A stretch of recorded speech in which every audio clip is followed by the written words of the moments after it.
Hello friends, मेरा नाम मनजोत सिंह है और मैं CGL 23 से ASO इन AFHQ में सेलेक्टेड हूँ। और मेरा टियर 2 में इंग्लिश में 127 आउट ऑफ 135 था। और ओवरऑल मेरा 323 आउट ऑफ 390 था। और इस बार भी मैंने CGL 24 दिया था, जिसमें मेरे इंग्लिश में टियर 2 में 131 बने आउट ऑफ 135 एंड ओवरऑल 339 बन रहे हैं 390 में से। और शिफ्ट 20 वाली शिफ्ट में। और टियर 1 में मेरा इस बार 180 आउट ऑफ 200 था, जिसमें 47.5 आउट ऑफ 50 थे इंग्लिश में। तो मैं आपको इंग्लिश के बारे में बताने जा रहा हूँ अभी। तो इंग्लिश में अगर आप मतलब मैंने जैसे किया था, मैंने तो मेनली मॉक्स का ही सहारा लिया था, क्योंकि मेरा बैकग्राउंड अच्छा था, जैसे CBSE बैकग्राउंड था। तो मेरे नॉर्मली मतलब शुरू में जैसे 35 प्लस आ जाते थे, मतलब आउट ऑफ 50। तो मॉक्स से लेकिन मैंने काफ़ी चीज़ें सीखी, जैसे इडियम्स, क्योंकि इडियम्स तो इतना नॉर्मली नहीं आता होता है। और फ्रेजल वर्ब्स भी ऐसे थे, और काफ़ी वोकेबलरी भी सीखी। मतलब वोकैब भी मेरी इतनी मतलब स्ट्रॉन्ग नहीं थी। तो इन फैक्टर्स के कारण मतलब मैं मॉक्स से बहुत कुछ सीखा। और मतलब जैसे मॉक लगाया और उसके बाद उसको एनालाइज़ किया, तो ईडियम्स, कई ईडियम्स जैसे ऑप्शंस में ही होते हैं, उनका मतलब पता चल गया। तो उससे मतलब अगली बार ध्यान रखा। तो ऐसे ऐसे करके बिल्ड किया नॉलेज। और जैसे अगर आपको ऐसा हो कि मतलब आप बिल्कुल ही डाउन हो, मतलब जैसे 15 या उससे भी कम आते हो आपके मार्क्स आउट ऑफ 50, तो आप पहले तो बेसिक्स ही क्लियर करो। मतलब बेसिक्स आर वेरी इंपॉर्टेंट। जैसे बेसिक्स कौन से होते हैं? पार्ट्स ऑफ स्पीच, मतलब जो भी सेंटेंस का पार्ट है, मतलब उसको पार्ट ऑफ स्पीच कहेंगे। जैसे सेंटेंस में काफ़ी चीज़ें होती हैं, जैसे माई नेम इज़ राम, ठीक है। तो इसमें जैसे माई है तो वो प्रोनाउन हो गया, नेम हो गया वो नाउन है मतलब, और इज़ है वर्ब है, राम भी नाउन ही है, ठीक है। ये तो जैसे सिंपल सेंटेंस है, इसलिए इसमें 2-3 पार्ट्स ऑफ स्पीच ही हैं। मतलब मेनली पार्ट्स ऑफ स्पीच होते क्या कौन कौन से हैं? मतलब शुरू में सबसे पहले नाउन, फिर प्रोनाउन, फिर वर्ब, फिर एडजेक्टिव मतलब जो नाउन का विशेषता बताता है, मतलब। और फिर एडवर्ब मतलब जो वर्ब का विशेषता बताता है, मतलब क्रिया विशेषण इसको कहते हैं। और फिर प्रपोजिशंस हमें बताते हैं, मतलब समय के हिसाब से या किसी प्लेस के हिसाब से किसी चीज़ की पोजीशन क्या है, मतलब, ठीक है। जैसे cat is under the table, तो कैट नीचे बैठी है मतलब टेबल के, ऐसे अंडर क्या हो गया? प्रपोजिशन। और जैसे कंजंक्शंस मतलब दो क्लॉजेस को जोड़ने का काम करते हैं। जैसे हमने एक ही सेंटेंस में दो अलग अलग चीज़ें बतानी है, जैसे तो एंड जैसे यूज़ हुआ, बट यूज़ हुआ, है ना। बट कंट्रास्ट के लिए यूज़ होता है, तो उन चीज़ों को कंजंक्शंस कहते हैं, ठीक है। और मतलब मेनली यही होते हैं, ठीक है। और जो होते हैं मतलब काल, इनके अलावा कौन सा होता है? टेंस, काल। टेंस में क्या होता है? टेंस में हम समय की बात करते हैं, मतलब जो मतलब जैसे भूतकाल मतलब पास्ट टेंस, ठीक है। प्रेजेंट काल मतलब प्रेजेंट जो टेंस है, मतलब अभी की बात करें तो प्रेजेंट टेंस। फ्यूचर की बात कर रहे हैं तो फ्यूचर टेंस, ठीक है। तो वर्तमान और ये वर्तमान ये होता है मतलब भूतकाल,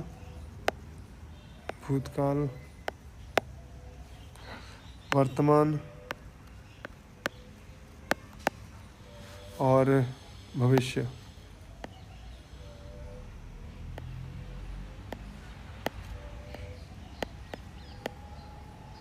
भविष्यकाल। और इन पे ही फिर मॉडल्स आ जाते हैं। जैसे टेंस तो काल बताता है, मॉडल्स एक तरीके से मोड बताते हैं, मतलब किस मोड में बात की जा रही है। जैसे हमें ये करना चाहिए तो चाहिए शुड बताता है, ठीक है। हम ये कर सकते हैं तो कैन बताता है, ये कर सकते हैं मतलब कैन बताता है। और चाहिए, ठीक है। तो ये कुड, कैन, मस्ट मतलब करना ही पड़ेगा, ठीक है। और और जैसे मतलब हैव टू भी वही है, करना ही पड़ेगा। नीड टू, ठीक है। माइट मतलब शायद, ठीक है, हो सकता है, जैसे पॉसिबिलिटी बतानी हो, जिसमें संभावना। तो ये सब मॉडल्स होते हैं, इनको मॉडल्स कहते हैं। तो वैसे ही कंडीशनल्स होते हैं। कंडीशनल्स में क्या होता है कि अगर ये हो जाए तो, अगर ये चीज़ हो जाए देन तो ये हो जाएगा। ऐसे सेंटेंसेस को हम कंडीशनल्स कहते हैं। तो ये भी 4 प्रकार के होते हैं। Zero conditional, first conditional, second conditional और थर्ड कंडीशनल। तो ये वाले भी करने ज़रूरी हैं, मतलब ये सब चीज़ें। और देखें तो मतलब नरेशन है। नरेशन मतलब डायरेक्ट इनडायरेक्ट स्पीच, आप देख लो।